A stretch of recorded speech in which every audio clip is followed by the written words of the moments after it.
বন্ধুরা আপনারা যারা এসসিআরটি ডিএলএড প্যাট অর্থাৎ ডিএলএড এন্ট্রান্স এক্সামের জন্য আপনারা ফর্ম ফিল আপ করবেন, তো তাদের জন্য খুব গুরুত্বপূর্ণ একটা ক্লাস। কারণ দেখুন, যে কোনো পরীক্ষা যদি আমরা ক্র্যাক করতে চাই তাহলে পরীক্ষায় প্রশ্ন কি আসবে সেই প্রশ্নটা জানা আমরা খুব দরকার। তো পরীক্ষায় কী প্রশ্ন আসবে সেটা কিন্তু কেউ বলতে পারে না, কিন্তু সিলেবাস সম্বন্ধে আমরা আজকে আলোচনা করব এবং সেই সিলেবাসের মধ্যে পার্টিকুলারলি আপনাদের বাংলা ভাষা থেকে কি প্রশ্ন আসবে, কোথা থেকে প্রশ্নগুলো আসবে সবগুলো আমরা ডিটেইলস আলোচনা করব। পুরো ভিডিওটা শেষ পর্যন্ত দেখবেন, তাহলে আপনারা যে প্রশ্নগুলো কোথা থেকে কি প্রশ্ন আসতে পারে পুরো সম্ভাব্য আমরা দিয়ে দেব, পুরো সম্পূর্ণটি আলোচনা করব।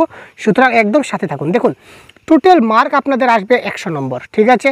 সময় থাকবে 2 ঘন্টা, টাইপ অফ কোয়েশন থাকবে এমসিকিউ টাইপ থাকছে, নাম্বার অফ কোয়েশন 100টা, অর্থাৎ 100 প্রশ্নে 100 নম্বর, একটা প্রশ্নের এগেনস্টে 1 মার্ক, ঠিক আছে। তো তারপর দেখুন, এখানে 2টা সেকশনে আপনাদের সিলেবাস ডিভাইড আছে।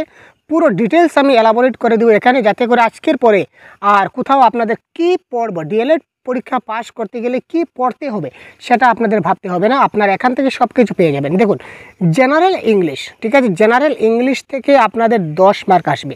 তো ইংলিশ থেকে 10 আসবে ভাই। তো ইংলিশ থেকে, ইংলিশের কোথা থেকে 10 আসবে? ইংলিশের ভোকাবুলারি আসবে, প্যাসেজ আসবে, নাকি আর্টিকেল আসবে, আর নাকি রিটায়ারমেন্ট আসবে, এটা কী আসবে, অর্থাৎ কোন টপিক থেকে আমরা পড়ব সবগুলো ডিটেলস করব, সাথে থাকুন। জেনারেল নলেজ, জেনারেল নলেজ বলতে জিকে বলতে অনেক একটা ভাস্ট কোর্স, তবে তার মধ্যেও কিন্তু এখানে এসসিআরটি প্যাট কিন্তু লিমিটেড সিলেবাস দিয়েছে, এটা আমাদের জন্য গ্রেট অপরচুনিটি। তারপর দেখুন রিজনিং থেকে কী টপিক আপনার দেখতে হবে, 10 মার্ক থাকছে এখানে, টোটাল 35 নম্বর। আর তারপর সেকশন 2 65 নম্বর, এখান থেকে আসছে 65। এখান থেকে আপনার জেনারেল ম্যাথমেটিক্স আসবে 15 নম্বর, 15টা কোয়েশন থাকছে। জেনারেল সায়েন্স বা ইভিএস এখানে থাকছে আপনাদের 15 নম্বর। তারপর দেখুন সোশ্যাল সায়েন্স থেকে আসবে 20 নম্বর, যেটা একটা ভাইটাল পয়েন্ট। তারপর ল্যাঙ্গুয়েজ বলতে আপনারা যারা বাংলা ভাষা নিয়েছেন, আসামিজ ভাষা নিয়েছেন, আপনারা যারা বাংলা মাতৃভাষা রয়েছেন, তারা আপনারা বাংলা ভাষায় কী প্রশ্ন পাবেন সবগুলো ডিটেলস আলোচনা করব। এখান থেকে 15 নম্বর আপনাদের আসবে বাংলা থেকে ডিএলএড পরীক্ষায়। তো এবার চলুন আমরা বিস্তারিত জেনে যাই। যেমন সেকশন 1-এ আমরা বলেছিলাম জেনারেল ইংলিশ। তো দেখুন, জেনারেল ইংলিশ থেকে আপনাদের কী পড়তে হবে। নাম্বার 1 ভোকাবুলারি, ঠিক আছে, বুঝতে পারছেন। টেন্স মানে কারেক্ট টেন্সে যে ফর্মগুলো কী শূন্যস্থানপূর্ণ দেওয়া থাকবে, কারেক্ট টেন্সগুলো বুঝতে পারছেন, সেগুলো থাকছে।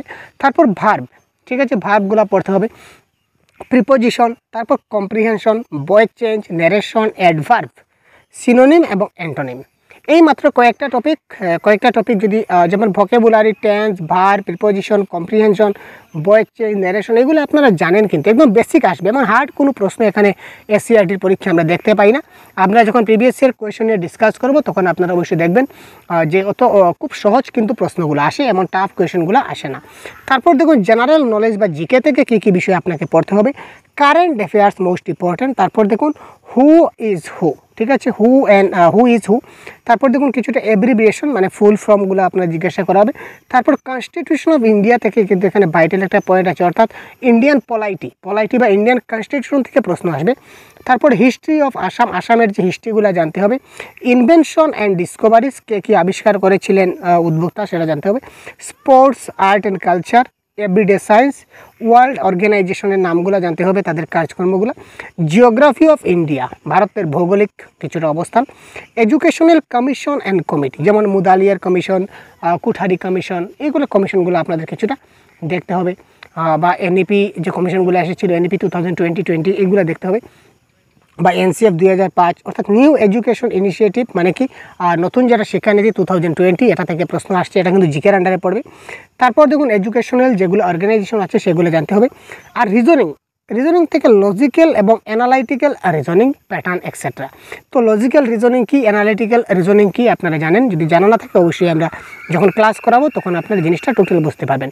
তারপরে দেখুন সেকশন 2তে আপনাদের নাম্বার থেকে ম্যাথমেটিক্স আসবে। নাম্বারস মানে natural number, whole number, prime number, even number, odd number, সেটা আপনারা জানেন। তারপর প্লেস ভ্যালু, ফেস ভ্যালু, তারপর ফ্যাক্টরস অ্যান্ড মাল্টিপলস, তারপর prime factor, LCM, HCF, ascending and descending order, একদম সিম্পল যেগুলো কোয়েশন থাকে।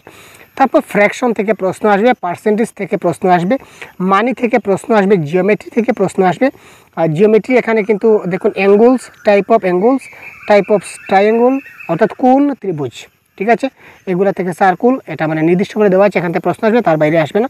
মেজারমেন্ট থেকে দেখুন length, area, volume of perimeter থেকে আপনারা দেখবেন। তারপর বিভিন্ন জিওমেট্রিক্যাল যেগুলো ফিগার আছে এগুলো সম্বন্ধে জানতে হবে। তারপর ডাটা হ্যান্ডলিং তো ভাই দেখা মাত্র কারেক্ট অ্যান্সার হয়ে যায়, সেটা কোনো কথা বলার নয়। স্কোয়ার অ্যান্ড স্কোয়ার রুট থেকে প্রশ্ন আসবে। রেশিও, প্রপোর্শন, তারপর সিম্পল যেগুলো আমরা ইকুয়েশন আছে সেগুলো আসবে, অনেক সহজ। তারপর সায়েন্স অ্যান্ড এনভায়রনমেন্টাল সায়েন্স থেকে কী আসবে দেখি। Natural and social environment, factor influencing environment, causes of environmental degradation, অর্থাৎ যেগুলো আছে air, water, sound, soil pollution, ঠিক আছে। তারপর বায়োডাইভার্সিটি, এইগুলা বিভিন্ন কয়েকটা আছে, পিডিএফগুলো আমি দিয়ে দেবো আমাদের অফিসিয়াল হোয়াটসঅ্যাপ গ্রুপে, আপনারা পেয়ে যাবেন সহজুর হোয়াটসঅ্যাপ গ্রুপে। যদি জয়েন হয়ে না থাকেন অবশ্যই জয়েন হয়ে যান, ঠিক আছে। তারপর সোশিয়াল সায়েন্স থেকেও সেম অনেকগুলা আমাদের টপিক আছে, দেখতে পাচ্ছেন এখানে একটু দেখে নিন হাইলাইট করে।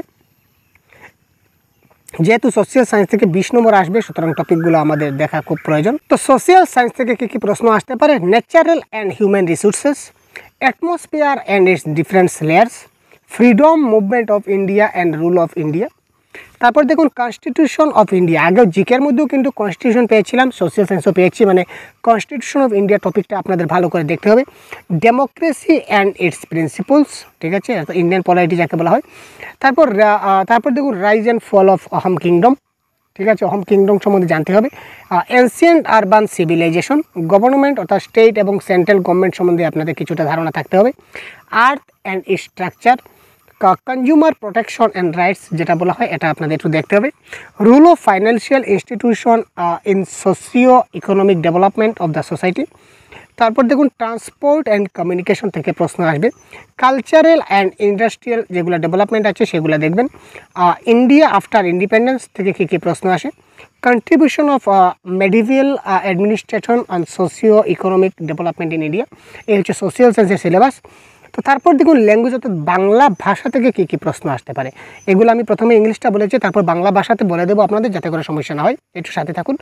Objectives of language learning, importance of language learning, application of phrase and idioms, তারপর স্কিল অফ ল্যাঙ্গুয়েজ লার্নিং অর্থাৎ LSRW যাকে বলা হয়, method of language teaching, difference between home language and mother tongue, suffix, prefix, gender, তারপর হচ্ছে to word accordance with the rule of grammar, the verb and the number, singular and plural number, ঠিক আছে, একবচন বহুবচন যাকে আমরা বলি, reading comprehension test, তারপর নত্যবিধি এবং সত্যবিধি। তো এগুলোকে যদি আমরা বাংলা ট্রান্সলেট করি তাহলে কি দাঁড়ায়, এগুলোকে যদি আমরা বাংলা ট্রান্সলেট করি তাহলে দেখুন কী হচ্ছে।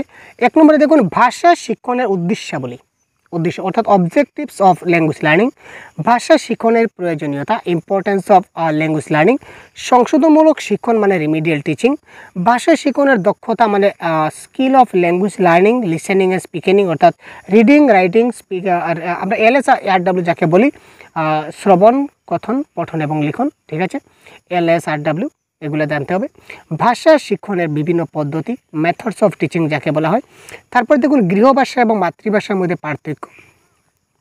তারপর হচ্ছে যেমন প্রত্যয়, বাংলা ব্যাকরণ দিকে যদি দেখি আমরা, প্রত্যয়, উপসর্গ, অনুসর্গ, সন্ধি সম্পর্কে প্রাথমিক ধারণা, তারপর লিঙ্গ, তারপর ক্রিয়া ও বচন, তারপর বাগধারা ও বাগবিধির প্রয়োগ, তারপর নত্যবিধি, সত্যবিধি, ইম্পর্টেন্ট গুরুত্বপূর্ণ চ্যাপ্টার, ক্রিয়ার কাল, প্রবাদ প্রবচন এবং পঠনবোধ পরীক্ষণ মানে কম্প্রিহেনশন টেস্ট যাকে বলা হয়। এই ছিল আপনাদের বাংলা ভাষার বা বিভিন্ন সাবজেক্টের SCERT DLED প্যাটের সম্পূর্ণ সিলেবাস। তো এই সিলেবাস ভিত্তিক যদি আপনারা স্টাডি করেন তাহলে 100% কনফার্ম, এর বাইরে আপনাদের আসবে না। তো পরবর্তী সময় আমরা কন্টিনিউ আপনার জন্য ক্লাস প্রোভাইড করতে থাকবো, প্রিভিয়াস ইয়ার কোয়েশ্চেন ডিসকাস করব, ইম্পর্টেন্ট কোয়েশ্চেনগুলো ডিসকাস করব আপনাদের পরীক্ষার আগ মুহূর্ত পর্যন্ত। সুতরাং যারা এখনই চ্যানেলকে সাবস্ক্রাইব করেনি তারা সাবস্ক্রাইব করে দিন, এবং প্রথমে কোন বিষয়ে আমরা ক্লাস স্টার্ট করব সেটা অবশ্যই আপনারা কমেন্টের মাধ্যমে জানিয়ে দেবেন, কোন টপিক নিয়ে আমরা প্রথমে ক্লাসটা স্টার্ট করব, যেমন রিজনিং করব না, ম্যাথস করব না, বাংলা করব বা ইংলিশ করব, কোন টপিক নিয়ে আমরা প্রথমে ক্লাসটা স্টার্ট করব সেটা আপনারা বলুন। আপনাদের মতামতের উপর ভিত্তি করে আমরা ক্লাসটা খুব তাড়াতাড়ি স্টার্ট করে দেব। তো ভালো থাকবেন, সুস্থ থাকবেন, প্রতিদিন আমরা ক্লাস পাবেন। এই ক্লাসগুলো যদি দেখেন তাহলে অবশ্যই আপনাদের কমন আসবে এখান থেকে, এটা বলা বাহুল্য, ঠিক আছে। তো ধন্যবাদ, ভালো থাকবেন, সুস্থ থাকবেন। আজকে এই পর্যন্তই, পরবর্তী ক্লাসে অন্য একটা কথা বলবো, ততক্ষণ আপনারা কমেন্ট করে জানিয়ে দিন কোন বিষয়ে কথা আমরা বলবো এবং আপনারা কী বিষয়ে বুঝতে চান, ঠিক আছে ভাই, ধন্যবাদ।